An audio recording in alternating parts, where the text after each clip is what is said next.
Hey everyone, welcome back to my YouTube channel. I hope you're having an amazing day and thanks so much for joining me on this one. In today's video, I'm going to be sharing my top 5 tips to simplify complex scenes. When we're just getting started with drawing and painting, and even later on in our journeys after we become skilled, it can certainly be intimidating to see a reference photo or to be out in a coffee shop or in front of some scene that you want to draw or paint.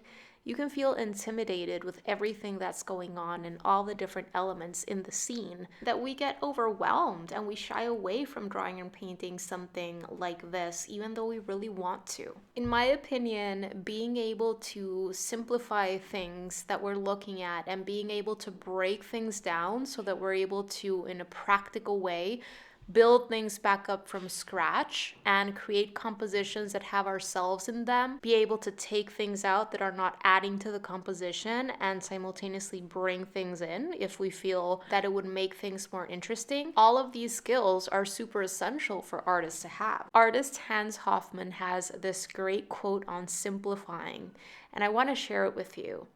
He said, "The ability to simplify means to eliminate the unnecessary so that the necessary may speak."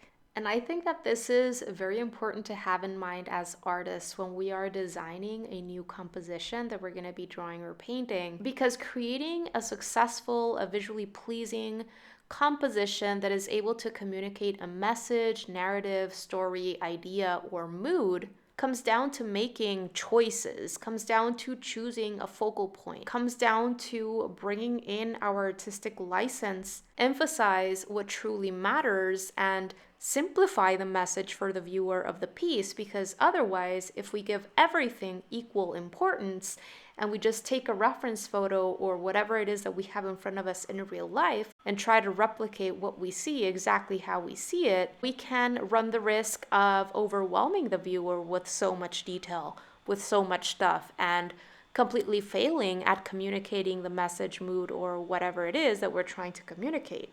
For me, even though I frequently use reference photos or something that I have in front of me in real life, I'm not really trying to create a carbon copy of what I am seeing. And this is the case even when I take my own reference photos or build up my own little still life arrangements or prepare my models or whatever. Drawings and paintings are artistic interpretations or renditions of what it is that we're seeing. All right, so with all that out of the way, I'm going to be sharing my sketching process for 2 different scenes today. I'm sharing the photos for both of these that I used so that you can see what I was looking at as I was simplifying these scenes and building them back up from scratch. Both of these sketches I would see as thumbnail exercises. Thumbnails are super important to make a habit, I feel, especially when you're already getting into creating original compositions. And I cannot recommend this kind of drawing exercise enough if you're looking to improve your skills for simplification. I'm going to be leaving links to the 2 reference photos that you're going to be seeing me use for these sketches today down below in the description box of this video so that you can go ahead and download them as well and work on these for yourself. All right, so without much further ado, let's jump into the 5 tips that I'm going to be sharing with you today that are going to help you simplify complex scenes. Tip number 1 is to start with the largest masses, the largest shapes that you're able to see in that reference photo or whatever it is that you have in front of you in real life. Train yourself to tune out the details and lay down the largest shapes that you see. I always mention this in drawing tutorials, but it's important to work from general and make your way towards specifics. By starting out with your largest shapes, you're starting to separate out your drawing or your painting area into separate spaces. And not only this, but you can also start working out proportions, 3D form, perspective. If form and perspective are not correct and you're trying to achieve some level of realism in your work, that's going to be a big issue. So make sure that you work all of that out in your large shapes or structures first before moving forward. You're going to see me do these things in both of these drawings, and I do not move forward with adding in things like windows, doors, smaller details until I have my larger structures, my larger shapes exactly where I want them and how I want them. If you're having trouble visualizing those larger shapes and structures and removing out the unnecessary medium-sized or smaller-sized elements or details, one tip I can provide is turning your image upside down. That is going to help you see that image in a new way. When we see an image right side up, our brain usually tries to do these things to just understand what we're looking at. And especially when you're seeing something like a scene like this one, it can be difficult to remove plants or cars or people from in front of buildings that you're trying to draw or whatever it is. And turning that image upside down can help you see things in a more abstract way, more as simple shapes. But it's super important to develop that ability to visually remove things and complete lines, complete shapes, so that you can then have that option to completely remove things if that's what you want. For example, in this drawing right here, I removed a lot of the dry trees, a lot of the plants that are covering up entire sides of buildings to the right. I also removed the bicycle that is leaning against the black railing behind that lamp. I removed some of the plant pots right there in front of that main building on the left, and I simplified other things. Sometimes in scenes like this, in which you have several different buildings or things that are similar in terms of structure or similar in terms of size, you can even bring things together and draw them simultaneously as if they're just one single structure, and then later on break that apart.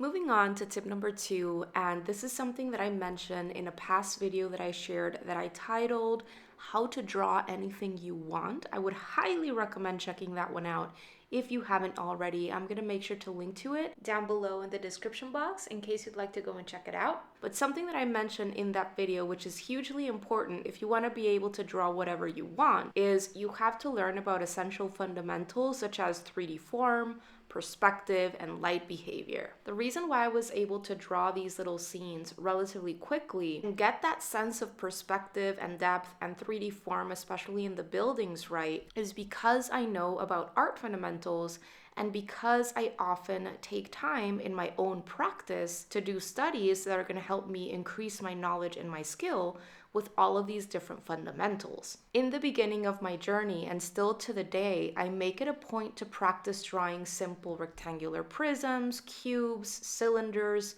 spheres, etc. from all sorts of different angles and perspectives.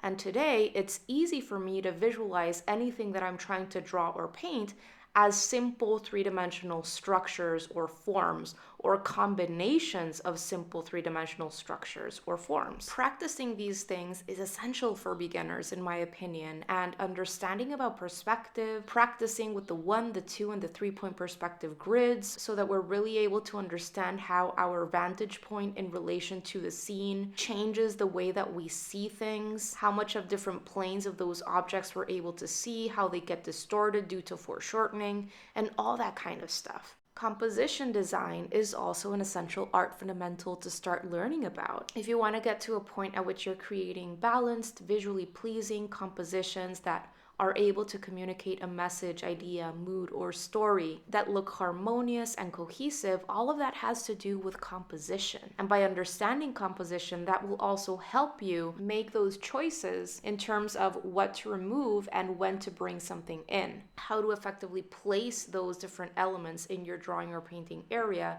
so that everything looks balanced. So I cannot recommend learning about the fundamentals enough for beginners, but also as you continue on your journey, continue increasing your knowledge and your skill with all of these topics. Setting the fundamentals aside and never learning about them is often what holds beginners back and keeps them stuck at a certain level. All right, moving on to tip number 3, and this is going to be to establish a focal point. Ask yourself, what are you trying to communicate? What is most important in the piece? Where is the action taking place? Where do you want to pull the viewer's attention first, then second, then third?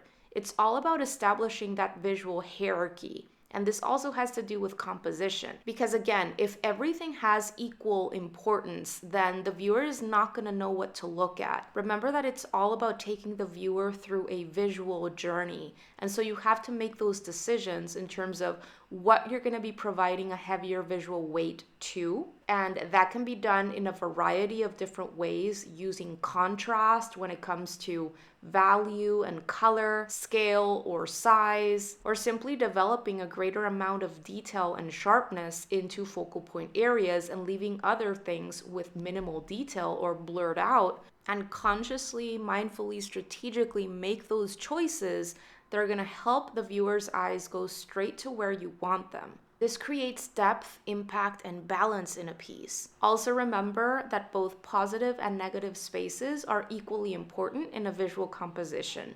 The viewer's eyes need places to rest in which there is not as much going on as there is in active areas.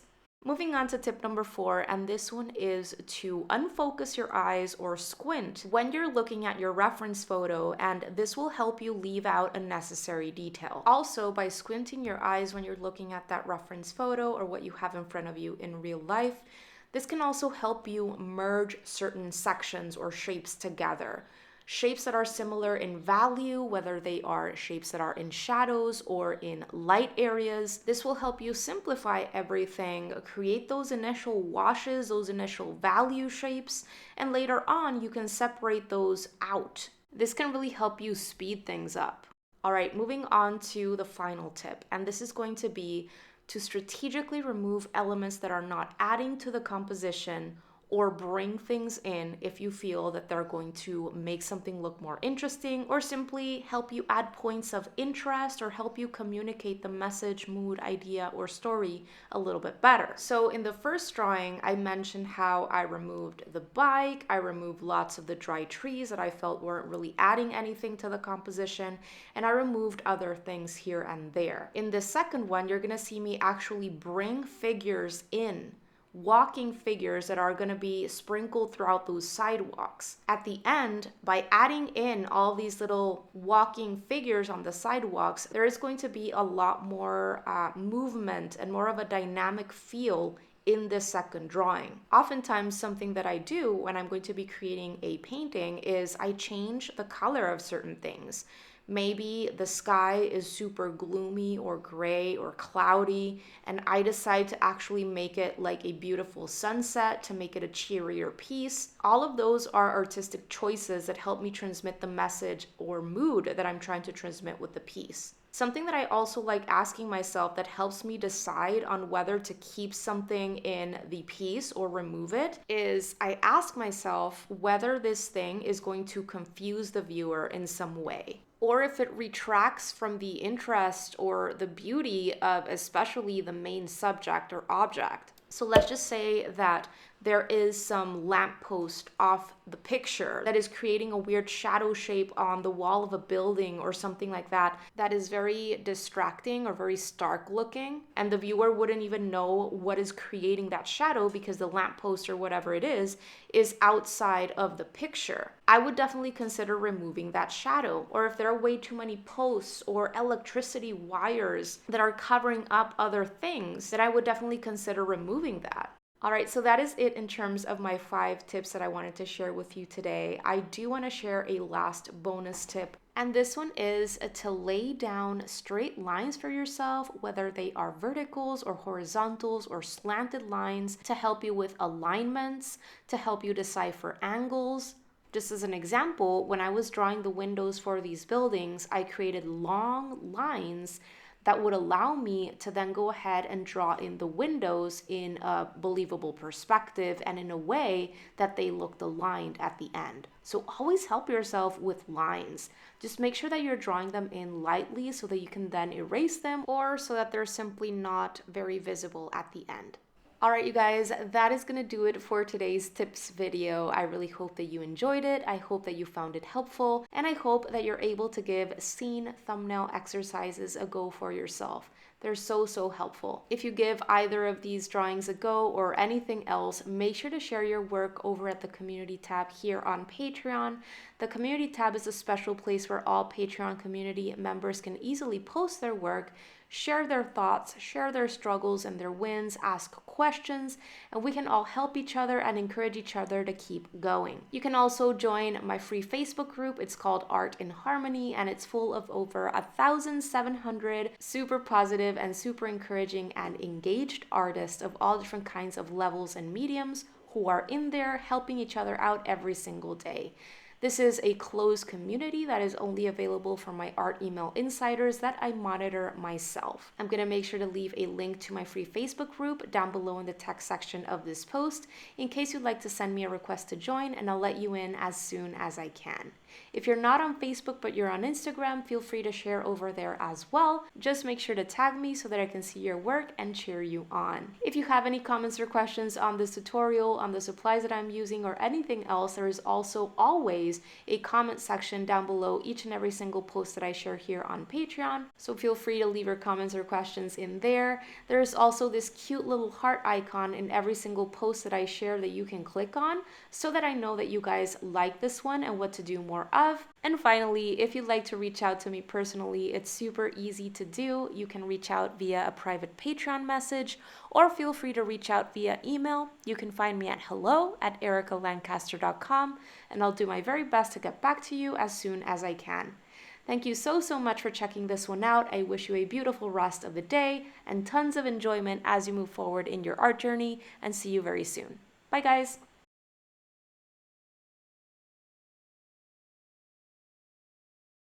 Alright you guys, that is gonna do it for today's video. I really hope that you enjoyed it and that you found it helpful. And if you did, pretty please make sure to give this video a thumbs up, because it really helps support the work that I am doing here on YouTube and helps others get to know about my channel. Thank you so much for watching today. Don't forget to subscribe and click on that little bell so that you can be notified of when I share my new videos, which happens every single week. Have a beautiful rest of the day and see you soon. Bye guys!